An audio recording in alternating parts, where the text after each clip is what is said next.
The search for truth has been familiar to almost every kingdom and culture in history. History at times has also seemed to show that we've still got a ways to go in our search. We find those who are ever seeking, never finding, always changing, never arriving. Truth becomes relative to experience, changing like the wind.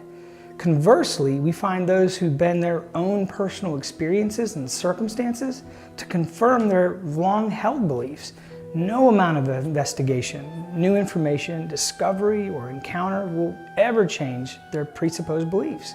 Then there are those who encounter truth and in humble response, rightly bend their entire existence to it. So I get it.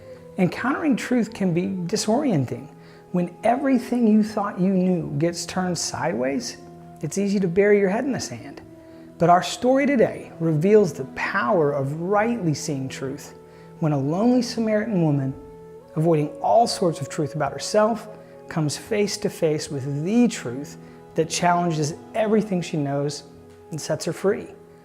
So John 4 begins as Jesus and his disciples are departing Jerusalem sometime after the Passover, and they're headed back north to Galilee.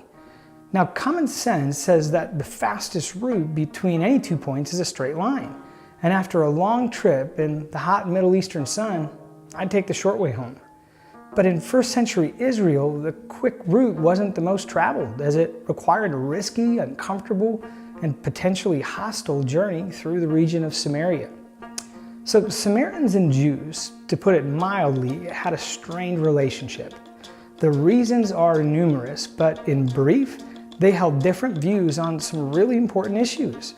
They disagreed on the proper location for worship, the authority of all the Old Testament prophets outside of Moses.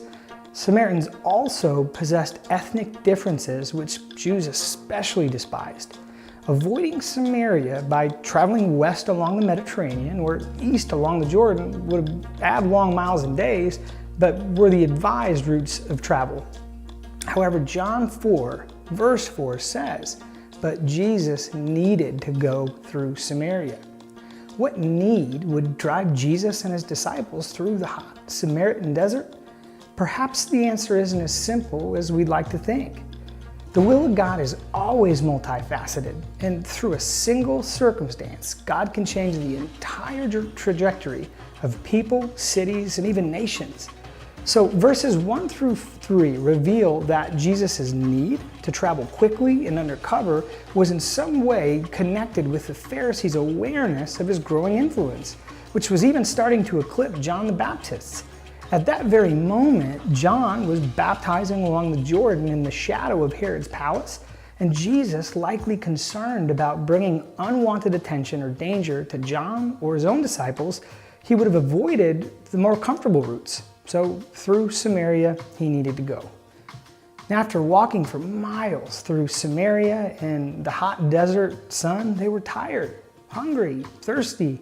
And as they came to the Samaritan village of Sychar, it was time for a break. Jesus, sending off his disciples into town for food and supplies, he sits down by a well to rest. And maybe, just as he got comfortable and began to close his eyes, a Samaritan woman came to draw water. So the need was now right in front of him. So this woman, she was acutely aware of her own failures, but also well aware of the very worst in others. Those from the village stayed home to avoid the hot desert sun. She embraced it, as it gave opportunity to avoid the village's scorn. But instead of the solitude she hoped for, sitting at this well was one who likely represented all those who condemned her to a life of obscurity. But almost immediately, she sees that this man is different. This rabbi didn't belittle or ignore her, but instead vulnerably exposes his own need by asking her for a drink of water. In this, Jesus tenderly becomes a walking contradiction of everything she thought she knew about Jews. And if she was going to be able to recognize him as Savior of all, her beliefs regarding Jews were the first that needed to be unraveled. Now, as this woman, God with us is so merciful and gracious when we're confronted with this truth. When reality is quite different than what we've come to know, it can be a difficult process. How often has God gently and tenderly presented a tangible contradiction to our long-held biases and beliefs, and often through the kindness from those we least expect?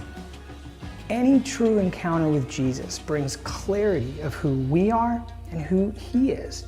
Just as His presence brings healing to disease, His presence always brings light to the darkness, freeing us from the lies of the enemy that cause us pain. For this woman, He confronts her beliefs regarding Jews, the prophets who spoke of the Christ, God's heart for the least and forgotten, and ultimately the Messiah who came to save. Know the truth, and it will set you free. Jesus set this unexpected woman free, a bit at a time. No longer bound by shame and lies, she ran into the village, and with her bucket empty, she was full of hope as she now had a purpose that replaced her shame. Her life was transformed from a woman in need to one who had everything to give. Come and see a man. Her first act of freedom was to give it away, and that she did. The entire village comes to the Savior through a word, and following her lead, they embrace Him, and they embrace the truth. This woman no longer memorialized for her failings, but is forever memorialized for her faith and receiving of truth, even when it meant tossing all she thought she knew to the wayside. So, what do we do with truth? Can we be bold enough, humble enough, honest enough to let truth take us where it leads, and in that process find freedom, purpose, new life, and hope? Let us be molded and transformed by truth when we encounter it. And Lord, keep us from molding the truth to our own small and limited experience.